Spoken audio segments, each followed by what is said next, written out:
नमस्कार, आरआरसी नेटवर्कच्या लेटेस्ट बातमीपत्रात आपले स्वागत। 2 लाखांपेक्षा अधिक दर्शकांनी आरआरसी डिजिटल अकोला हे यूट्यूब चॅनल सबस्क्राइब केले आहे। तेव्हा तुम्ही कसली वाट पाहत आहात? तुम्ही पण सबस्क्राइब करा आणि बेल आयकॉन क्लिक करत आरआरसीच्या बातम्या निरंतर पहा। अशा आहेत आजच्या हेडलाइन्स। हेडलाइन्स प्रस्तुत करता the smart electronics mall, MV sales, Kholeshwar road, Akola. अच्छा प्रोडक्ट, अच्छी क्वालिटी।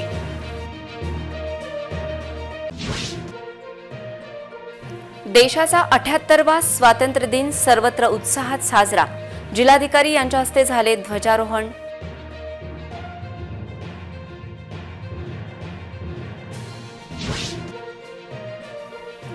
पालकमंत्री विखे पाटील यांना अकोल्याची ॲलर्जी, स्वातंत्र्य दिनाच्या कार्यक्रमाला आलेच नाहीत। आता अकोला शहरात 3ऱ्या दिवशी होणार पाणी पुरवठा, पण हद्दवाढीच्या भागात होणार 5व्या दिवशी सप्लाय। अकोल्यात गणेशोत्सवाची धामधूम झाली सुरू। लालबाग राजाच्या गणेश मंडपाचे विधिवत भूमिपूजन। कमळगंगा नदीच्या अतिरिक्त खोलीकरणातून वाढले अपघात। दोघा मुलांचा बुधवारी करुण अंत, एक मित्र बचावला। आता सविस्तर बातम्या। जिल्हाधिकारी कार्यालयात स्वातंत्र्य दिनाच्या झालेल्या मुख्य कार्यक्रमात जिल्हाधिकारी यांनी ध्वजारोहण केले। यावेळी बोलताना जिल्हाधिकारी यांनी मुख्यमंत्री माझी लाडकी बहीण योजना, तीर्थदर्शन योजना, मुख्यमंत्री युवा प्रशिक्षण योजना, वयोश्री योजना, योजना दूत अशा नवनव्या योजनांद्वारे राज्य शासनाने विकास प्रक्रिया अधिक व्यापक व गतिमान केल्याचे सांगितले। जिल्हाधिकारी कार्यालयाच्या प्रांगणात दिमाखात फडकणारा राष्ट्रध्वज, राष्ट्रगीत व महाराष्ट्रगीताचे आसमंतात निनादणारे सूर अशा मंगलमय वातावरणात भारतीय स्वातंत्र्याचा 77वा वर्धापन दिन आज साजरा करण्यात आला।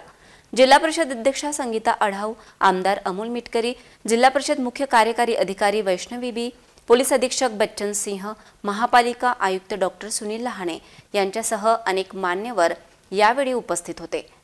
सामान्य माणूस हा केंद्रबिंदू मानून प्रत्येक योजना अधिकाधिक लोकाभिमुख करण्यावर शासनाचा व प्रशासनाचा भर आहे असे सांगून जिल्हाधिकारी श्री कुंभार यांनी महसूल पंधरवाड्यातील उपक्रम व विविध नव्या योजनांच्या अंमलबजावणीबाबत माहिती दिली। जिल्ह्यात शेतकरी बांधवांसाठी योजनांची प्रभावी अंमलबजावणी करण्यात येत आहे। खरीप कर्ज वितरणात अकोला जिल्हा राज्यात पहिल्या 4 जिल्ह्यात आहे। यंदा खरीप हंगामात पीक विमा योजनेत 4,28,859 शेतकरी सहभागी असून 3,54,299 हेक्टर क्षेत्र संरक्षित झाले आहे।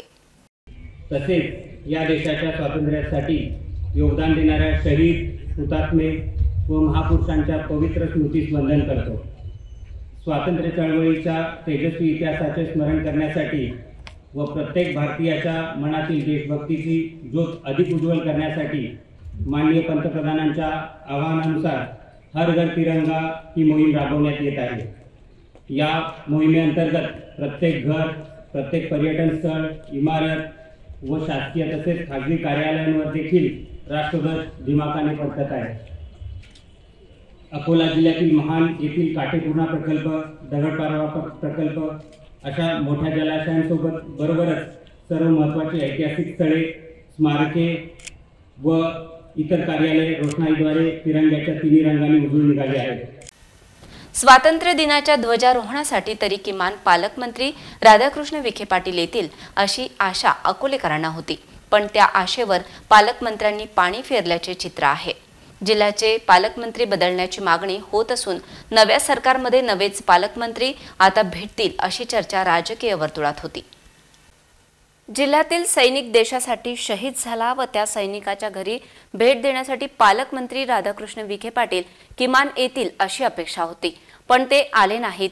जिल्ह्यातील जिल्हा नियोजन संदर्भातील महत्त्वपूर्ण बैठकीसाठी पालकमंत्री राधाकृष्ण विखे पाटील येतील अशीही अपेक्षा होती, पण त्यांनी नाशिक येथून ऑनलाईन डीपीडीसीची मीटिंग घेतली व जिल्ह्याच्या विकास कामांचे नियोजन केले।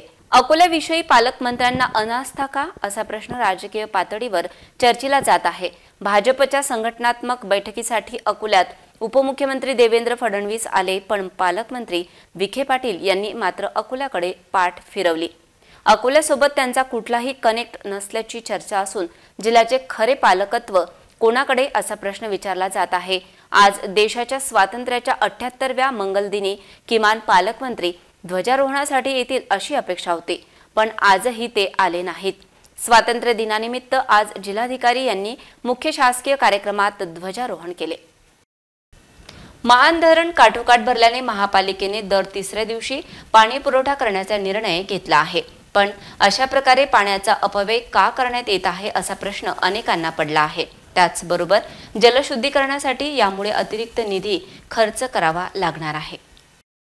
महानगरपालिका क्षेत्रामध्ये महान येथील काटेपूर्ण प्रकल्पातून पाणी पुरवठा करण्यात येत असतो। मागील महिन्यात महान धरणातील उपलब्ध जलसाठा लक्षात घेता शहरातील पाणी पुरवठ्याच्या दिवसांमध्ये वाढ करण्यात आली होती।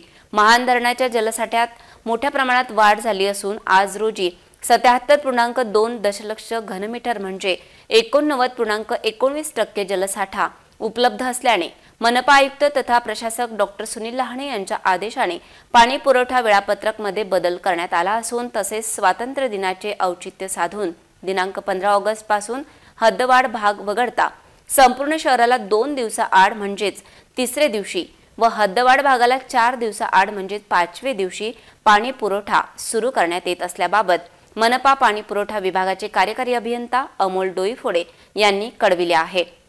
दरम्यान या निर्णयामुळे जलशुद्धीकरण व जलवाहिनी देखभाल दुरुस्तीवर अतिरिक्त खर्च करावा लागेल।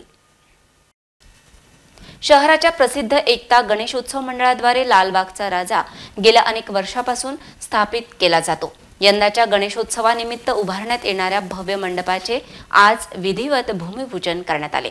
यावेळी आरआरसी नेटवर्कचे कार्यकारी संचालक पंकज देशमुख, प्रसिद्ध अधिवक्ता ॲडव्होकेट मोतीसिंह मोहता, समाजसेवक निलेश देव यांची उपस्थिती होती। शहरात थोरा मोठ्यांचा लाडका लालबागचा राजा या गणपतीची भव्य मूर्ती आकर्षक असते। या गणेश मूर्तीच्या दर्शनासाठी रोज हजारो भाविक येतात।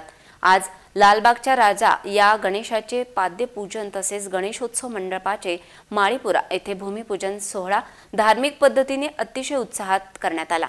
यावेळी आरआरसी नेटवर्कचे कार्यकारी संचालक पंकज देशमुख, प्रसिद्ध अधिवक्ता व सार्वजनिक गणेशोत्सव मंडळाचे अध्यक्ष ॲडव्होकेट मोतीसिंह मोहता, समाजसेवक निलेश देव, जयंत सरदेशपांडे यांच्या हस्ते पाद्यपूजन व भूमिपूजन करण्यात आले। या प्रसंगी मंडळाचे पदाधिकारी व कार्यकर्ता मोठ्या संख्येने उपस्थित होते। लालबागच्या राजाचे आगमन ज्योतिनगर स्थित सिद्धिविनायक मंदिराजवळून 4 सप्टेंबर शोभायात्रेद्वारे होणार आहे। शनिवार 7 सप्टेंबर रोजी लालबागच्या राजाची स्थापना या मंडपात होईल। अकोल्यात लालबागचा राजा गणेशोत्सवादरम्यान आकर्षणाचा केंद्रबिंदू असल्याने संपूर्ण जिल्ह्यातून भाविक दर्शनासाठी येतात। यंदा लालबागचा राजा स्थापनेनंतर मंडळाच्या वतीने श्री गजानन महाराज पारायण भक्तिगीते, भजन, सायंकाळची गणपती पूजन, सुंदरकांड अशा विविध कार्यक्रमांचे आयोजन करण्यात आले आहे। त्याचबरोबर गणेशोत्सवात रोज महाआरती, 56 भोग आदी कार्यक्रमाचा लाभ सर्व भाविकांनी घ्यावा असे आवाहन एकता गणेश उत्सव मंडळातर्फे करण्यात आले। गुरुवारी स्वातंत्र्य दिनानिमित्त कृषी विद्यापीठात कुलगुरू डॉक्टर शरद गडाख यांच्या हस्ते तर महापालिकेत आयुक्त तथा प्रशासक डॉक्टर सुनील लहाणे यांच्या हस्ते ध्वजारोहण करण्यात आले। यावेळी महापालिकेच्या विविध विभागाचे अधिकारी, उपायुक्त व इतर अधिकारी यांची मोठी उपस्थिती होती। भारतीय स्वातंत्र्याच्या 77व्या वर्धापन दिनानिमित्त गुरुवार 15 ऑगस्ट रोजी सकाळी महापालिकेत आयुक्त तथा प्रशासक डॉक्टर सुनील लहाणे यांच्या हस्ते ध्वजारोहण करण्यात आले। यावेळी महापालिकेच्या विविध सेवा लोकाभिमुख करण्याची गरज आयुक्तांनी वर्तविली। अकोला शहरातील विविध समस्या सोडविण्यासाठी महापालिका कटिबद्ध असल्याचे आयुक्त म्हणाले। महापालिकेचे मुख्य प्रशासकीय इमारत येथे हा ध्वजवंदन सोहळा झाला। त्याचबरोबर डॉक्टर पंजाबराव देशमुख कृषी विद्यापीठात कुलगुरू डॉक्टर शरद गडाख यांच्या हस्ते ध्वजारोहण करण्यात आले।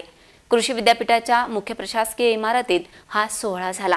यावेळी कृषी विद्यापीठात मोठ्या संख्येत महाविद्यालयीन तरुण, प्राध्यापक, संशोधक, प्रशासकीय अधिकारी यांची मोठ्या संख्येत उपस्थिती होती। यावेळी एनसीसीच्या विद्यार्थ्यांचे अतिशय शिस्तबद्ध छोटे संचलन यावेळी काढण्यात आले।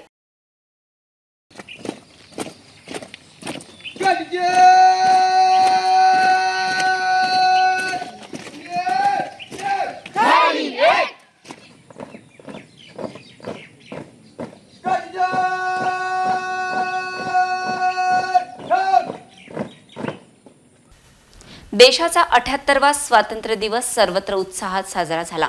कौलखेड स्थित मा गायत्री प्राथमिक शाळेत स्वातंत्र्य दिनानिमित्त विशेष आयोजन करण्यात आले होते। शाळेत लिनेशच्या वतीने गुणवंत विद्यार्थ्यांचा सत्कार करण्यात आला। स्वातंत्र्य दिनानिमित्त शहरातील सर्व शासकीय कार्यालये व शैक्षणिक संस्थांतर्फे सकाळी प्रभात फेरी काढण्यात आली। शहरातील कौलखेड प्रांगणात स्थित समर्थ शिक्षण प्रसारक मंडळ व श्री हिम्मतराव देशमुख विद्यालय तसेच लिनेस यांच्या संयुक्त विद्यमाने घरोघरी तिरंगा फडकविण्याचा कार्यक्रम 78वा स्वातंत्र्य दिन उत्साहात साजरा करण्यात आला। यावेळी अध्यक्षा स्वाती झुंझुनवाला, प्रमुख पाहुणे म्हणून लिनेस क्लबच्या अध्यक्षा Anisha Vakharia, Lioness Sunanda Gupta, Lioness Taraji Maheshwari, Lioness Ushaji Baheti, Lioness Harvinder Kaur Sethi, Lioness Sulekha Gupta, Lioness Anita Kedia, Lioness Dharmishtha Vakharia, Lioness Khotwani, Lioness Chanda Jaiswal आदींची प्रमुख उपस्थिती होती। लिनेस क्लबच्या अध्यक्षा अनिशा वखारिया यांच्या हस्ते ध्वजारोहण करण्यात आले। यावेळी विद्यार्थ्यांनी राष्ट्रगीत सादर केले। उपस्थित सर्वांनी राष्ट्रध्वजाला वंदन केले। माजी विद्यार्थ्यांचा सत्कार पाहुण्यांच्या हस्ते करण्यात आला। यामध्ये अतुल वानखेडे यांची मुंबई येथे MBBS साठी निवड झाली।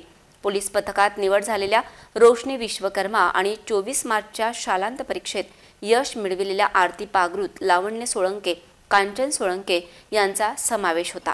कार्यक्रमाचे संचालन राऊत सर यांनी केले तर आभार प्रदर्शन मुख्याध्यापक संदीप वाघमारे व वैशाली गवई यांनी केले। कार्यक्रमाच्या यशस्वीतेसाठी प्राथमिक शाळेचे मुख्याध्यापक सुनील चौहान, मीना काळे, पूनम लाहोडे, कीर्ती पोके, कल्पना सोळंके, वर्षा खिराडे, चंदा रोकडे, रामेश्वर बुंदेले, चंद्रजित देशमुख, योगेश लंगोट, रणजित ठाकूर यांनी अथक परिश्रम घेतले।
स्वातंत्र्य दिनानिमित्त जिल्हाधिकारी कार्यालयात आयोजित मुख्य ध्वजारोहण समारंभात स्वातंत्र्य सैनिक, शहीद सैनिक यांचे कुटुंबीय, उत्कृष्ट अधिकारी व विविध क्षेत्रात उत्तम कामगिरी करणाऱ्या व्यक्तींचा जिल्हाधिकाऱ्यांच्या हस्ते गौरव करण्यात आला। RRC नेटवर्कने लोकसभा निवडणुकीत मतदाता जागृतीसाठी केलेल्या महत्त्वपूर्ण योगदानाबद्दल पल्लवी डोंगरे यांना सन्मानित करण्यात आले। ध्वजारोहणानंतर स्वातंत्र्य सैनिक, शहीद सैनिक यांचे कुटुंबीय, उत्कृष्ट अधिकारी व विविध क्षेत्रात उत्तम कामगिरी करणाऱ्या व्यक्तींचा जिल्हाधिकाऱ्यांच्या हस्ते गौरव करण्यात आला। जिल्हा परिषद अध्यक्ष संगीता अढाऊ, आमदार अमोल मिटकरी, जिल्हाधिकारी अजित कुंभार, जिल्हा परिषद CEO B वैष्णवी, पोलीस अधीक्षक बच्चन सिंह, महापालिका आयुक्त सुनील लहाने आदी उपस्थित होते। स्वातंत्र्य दिन सोहळ्यात शहीद सैनिकांच्या कुटुंबियांचा सत्कार झाला। यावेळी सुरेश शालिग्राम दांगट, निर्मला उदेभान तेलगोटे, ताराबाई महादेव तायडे, प्रभावती हरिश्चंद्र वानखडे, वीरमाता निर्मला देवी जामनिक, ताईबाई राऊत, वीरपिता शत्रुघ्न गवई यांच्यासह शहीद प्रवीण जंजाळ यांच्या कुटुंबियांचा सन्मान करण्यात आला। महसूल विभागातील उत्कृष्ट कामगिरीसाठी उपजिल्हाधिकारी शरद जावळे, मूर्तिजापूर तहसीलदार शिल्पा बोबडे, नायब तहसीलदार अतुल सोनवणे, लघुलेखक दिलीप ढोले, अव्वल कारकून संतोष कानडे, महसूल सहाय्यक सावित्री नितनवरे, मंडळ अधिकारी प्रफुल्ल काळे, शिपाई सुरेश ठोकड, वाहन चालक किशोर तायडे, कोतवाल दीपाली शेगोकार, पोलीस पाटील भारत तायडे आदींचा सत्कार करण्यात आला। शिक्षण विभागातर्फे शिष्यवृत्ती परीक्षेच्या गुणवत्ता यादीतील शुभ पटेल, आर्या राठी या विद्यार्थ्यांचा सत्कार करण्यात आला। मतदार जनजागृतीसाठी योगदानाबद्दल प्राध्यापक विशाल कोरडे, राहिल सिद्दीकी, पलक झांबरे, दिव्या चव्हाण, पल्लवी डोंगरे, गौरव मिरझामले, दीक्षांत बागडे, विशाल धुरिया, रस्ता सुरक्षा अभियानासाठी समृद्धी तायडे, अनुष्का खिलारे, श्रेया डोंगरे, दीपिका गोरखा, आयुष नखवाल, आदिल पठाण, हरिओम साठे आदींना गौरविण्यात आले। आज स्वातंत्र्य दिनाचे औचित्य साधून जिल्ह्यातील विविध विकास कामांचा आढावा जिल्हाधिकारी यांनी त्यांच्या भाषणातून केला। यावेळी कोट्यवधीची विकास कामे जिल्ह्यात सुरू असल्याची माहिती जिल्हाधिकारी यांनी दिली। रक्तदात्यांच्या हिताचे व रुग्णांच्या कल्याणासाठी ब्लड कंपोनंट सेपरेशन युनिट जिल्हा रुग्णालयात कार्यान्वित होणार असल्याची माहिती अजित कुंभार यांनी दिली। प्रधानमंत्री ग्राम सडक योजना व मुख्यमंत्री ग्राम सडक योजनेत सुमारे 112 कोटी रुपये निधीतून गावोगावी रस्त्यांचा विकास होत आहे। जिल्हा नियोजन समितीकडून पोलीस स्टेशनमध्ये अभ्यागत कक्ष, 43 क्रीडांगणे व 59 व्यायामशाळांचा विकास, महिला रुग्णालयाचे बांधकाम व विस्तारीकरण, तांडा विकास योजनेत 23 विकास कामे, 27 कोटी निधीतून वीज पुरवठा सुधारणेची 402 कामे, अद्ययावत जलतरण तलाव अशी अनेक कामे प्रगती पथावर आहेत। जिल्हा रुग्णालयात सुमारे 50 लाख निधीतून ब्लड कॉम्पोनंट सेपरेशन युनिट लवकरच निर्माण होणार आहे। मुख्यमंत्री सौर कृषी वाहिनी योजनेत 195 मेगावॅट वीज निर्मिती होणार आहे। मुख्यमंत्री रोजगार निर्मिती कार्यक्रमात अकोला जिल्हा राज्याच्या क्रमवारीत दुसरा असून जिल्ह्यात आदर्श ग्राम योजनेत 57 गावे आदर्श घोषित करण्यात आली आहेत। नगरोत्थान व दलितेतर योजनेत जिल्ह्यासाठी 49 कोटी 61 लक्ष रुपये निधीतून कामे राबविण्यात आली। स्वातंत्र्य दिनाच्या पूर्वसंध्येला तालुक्यातील जितापूर खेडकर येथील कमलगंगा नदीत हिरपूर येथील 2 अल्पवयीन मुले पोहण्याकरिता गेली होती। या दोघांचा पाण्यात बुडून मृत्यू झाला तर तिसऱ्या मित्राने झाडाच्या काठीचा आधार घेतल्याने त्याचे प्राण वाचले। बुधवार दुपारची ही घटना आहे। दोघांच्या मृत्यूस कोण जबाबदार असा प्रश्न विचारला जात आहे। मूर्तिजापूर तालुक्यातील जितापूर खेडकर या गावातील कमलगंगा नदीत 2 अल्पवयीन मुले पोहण्यासाठी गेली होती। मात्र पाण्याचा अंदाज न आल्याने दोन्ही मुलांचा बुडून मृत्यू झाल्याची घटना बुधवारी सायंकाळी 5 वाजता जितापूर जवळ घडली। मिळालेल्या माहितीनुसार हिरपूर गावातील 15 वर्षीय शेख अयान शेख अजीज, मोहम्मद आमिर मोहम्मद मुजमिल आणि त्याचा एक मित्र हे तिघे जितापूर येथील कमलगंगा नदीत पोहण्यासाठी गेले होते। त्यामुळे शेख अयान शेख अजीज ते मोहम्मद आमिर मोहम्मद मुजमिल या दोघांचा पाण्यात बुडून मृत्यू झाला तर तिसरा मित्र कसा तरी बचावला। 2 मुलांच्या मृत्यूमुळे या घटनेमुळे परिसरात खळबळ उडाली आहे आणि गावात शोककळा पसरली आहे। या घटनेमुळे उपजिल्हा रुग्णालयात मोठी गर्दी उसळली होती। कमलगंगा नदीचे खोलीकरण करताना झालेल्या चुकांमुळे त्याचबरोबर या ठिकाणी अतिरिक्त मोठ्या प्रमाणात मुरुम उपसा केल्याने तर अशा प्रकारच्या अपघातात मुलांचा बळी जात नाही ना असा प्रश्न विचारला जात आहे। पुन्हा पाहूया आजच्या हेडलाईन्स।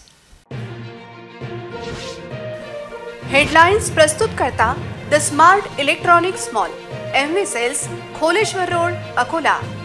अच्छा प्रोडक्ट, अच्छी क्वालिटी।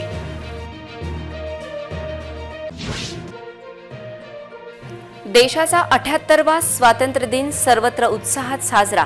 जिल्हाधिकारी यांच्या हस्ते झाले ध्वजारोहण।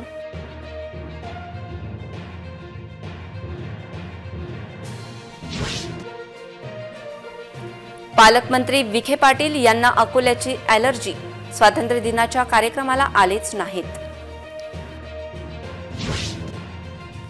आता अकोला शहरात 3ऱ्या दिवशी होणार पाणी पुरवठा, पण हद्दवाढीच्या भागात होणार 5व्या दिवशी सप्लाय। अकोल्यात गणेशोत्सवाची धामधूम झाली सुरू।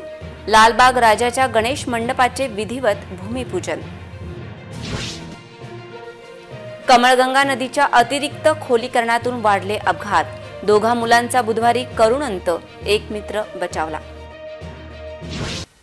बातम्यांसाठी तुम्ही पाहत रहा RRC न्यूज। तुमच्या मोबाईलवर नोटिफिकेशन मिळण्यासाठी सबस्क्राइब करा RRC चे YouTube चॅनल, लाईक आणि फॉरवर्ड करा RRC डिजिटल अकोलाचे हे न्यूज बुलेटिन। पुन्हा भेटूया ताज्या बातम्यांसह नवीन बातमीपत्रात। तोवर नमस्कार।